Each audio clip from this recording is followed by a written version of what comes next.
সত্ৰীয়া সংস্কৃতিৰ প্ৰাণকেন্দ্ৰ নদীদ্বীপ মাজুলীৰ যুগমীয়া ঐতিহ্যৰ স্থানিকে বহন কৰি আহিছে উদাসীন সত্ৰসমূহে।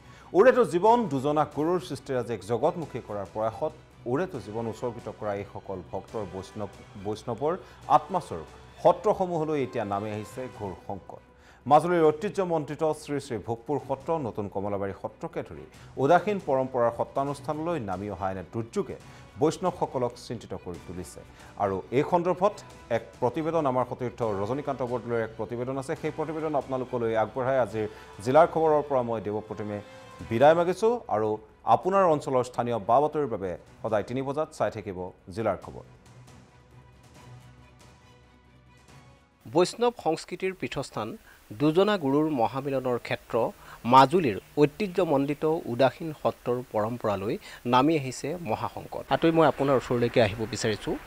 এসময়ত ধনে ধানে ভৰপূৰ আছিল সত্ৰানুষ্ঠানসমূহ, আৰু এই সত্ৰানুষ্ঠানসমূহত পূৰ্বতে যি ধৰণে আচলতে বৈষ্ণৱসকলৰ ইয়াত সমাগম আছিল, বৈষ্ণৱসকল আছিল, বৰ্তমান দেখা পোৱা গৈছে দিনক দিনে আচলতে এই বৈষ্ণৱসকলৰ যি ইয়াত সমাগম থাকিব লাগে বা তেওঁলোকৰ এই সংখ্যা কমি আহিছে।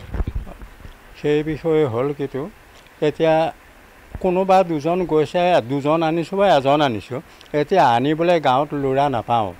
আৰু থকাবিলাকৰ সদায় একে ধৰণে নাথাকে, কাৰোবাৰ মন যায় ওলাই গুচি যায়, আৰু তাত আকৌ দুই এজন বছৰেকত দুই এজনকৈ আমাৰ সংগৰ পৰা এৰায়ে যায়, মৃত্যু হয়। গতিকে সেই খালী ঠাই পূৰাবলৈ এতিয়া বিচাৰি পাবলৈ নাই ল'ৰা, সেইকাৰণে জনসংখ্যা কমিছে। আৰু আপোনালোকৰ লগ পাই এটা কথাই চৰকাৰলৈ জনাওঁ আপোনালোকৰ যোগে, আমাৰ গোটেই বছৰটোতে উৎসৱ পৰ্ব সত্ৰবিলাকত আমাৰ চলি থাকে। তাৰ ভিতৰত এই ভাদ মাহটো আমাৰ প্ৰাধান্য। এই ভাদ মাহটো কৰ্ম কৰিবলৈ কলা সংস্কৃতি সকলো মানে কামত ব্যস্ত হৈ থাকে। পৰাই কোনোবাই দুই একে ইনভাৰ্টাৰ কিবা এটা লৈছে, কিন্তু আমি সকলোৱে ল'ব পৰা নাই। আমাৰ চ'লাৰ লাইট এটা দিয়াহেঁতেন আমাৰ কৃষ্টি সাংস্কৃতিকখিনি কীৰ্তন ঘৰৰ পৰা ধৰি চৰ্চাৰ পৰা ধৰি এইখিনি কৰিবলৈ অকণমান তেওঁ সুবিধা পালোহেঁতেন। আৰু আমি সিমান ভাল আৰ্থিকৰ মানুহ আমি নহয়, নিজে সেইখিনি কৰি ল'ব নোৱাৰোঁ।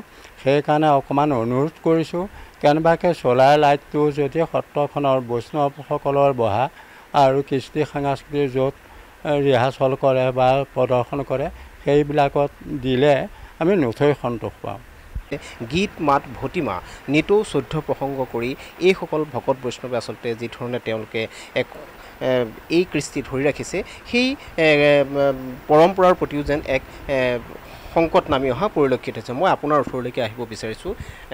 দেখা পোৱা গৈছে সত্ৰানুষ্ঠানসমূহৰ যি এই পৰম্পৰা, এই ঐতিহ্য ধৰি ৰখাৰ ক্ষেত্ৰতো যেন কিছু অসুবিধা আহি পৰিছে। আৰু এসময়ৰ যি এই সত্ৰানুষ্ঠানসমূহ খুব চহকী আছিল বুলি ক'ব পাৰি, আৰু সকলো দিশৰ পৰা আচলতে পৰিপূৰ্ণ, বৰ্তমান সময়ত এই সংকট নামি আহিছে, কি ক'ব? বহুত বহুত ধন্যবাদ। আজি আপোনালোকৰ ফালৰ পৰা আহি আমাৰ মাজুলী তথা সদৌ অসম উদাসীন সত্ৰসমূহৰ এইখিনি খা খবৰ কৰিবলৈ অহাৰ কাৰণে আমি ধন্যবাদ জ্ঞাপন কৰিছোঁ। বিশেষ কথা হ'ল, আমি বৰ্তমান যিটো সময়ত আহিছিলোঁ, ঠিক আজি প্ৰায় 60 বছৰ পাৰ হৈ গৈছে অহা। ঠিক সেই আহি আমি পোৱাৰ যিটো আমাৰ সমৃদ্ধ সত্ৰসমূহৰ বৈষ্ণৱৰ যিটো সংখ্যা, আমাৰ মাজুলী ভোগপুৰ সত্ৰতে বুলিয়েই নহয়, মাজুলীৰ সকলো সত্ৰ বা সদৌ অসম উদাসীন সকলো সত্ৰতে যি সমৃদ্ধ বা যি সংখ্যা অতি গৰিষ্ঠতা আছিলে, ইতিমধ্যে সেই সংখ্যা গৰিষ্ঠতা নাই। গতিকে সেই ক্ষেত্ৰত যথেষ্ট আমি বৰ্তমান দুখিত হৈছোঁ যে আমাৰ যি কলা সংস্কৃতি আছিল, ঠিক বৰ্তমান আমি যি দেখিবলৈ পাইছোঁ, ল'ৰাৰ ক্ষেত্ৰত আগৰ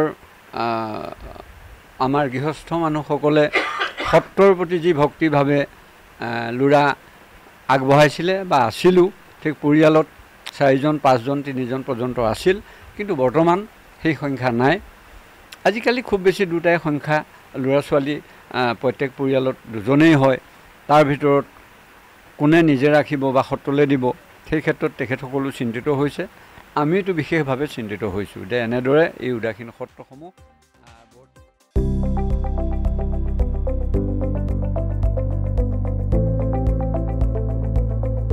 NB নিউজ, সহজ সৰল ভাষাত নৱভাৰতৰ কথা।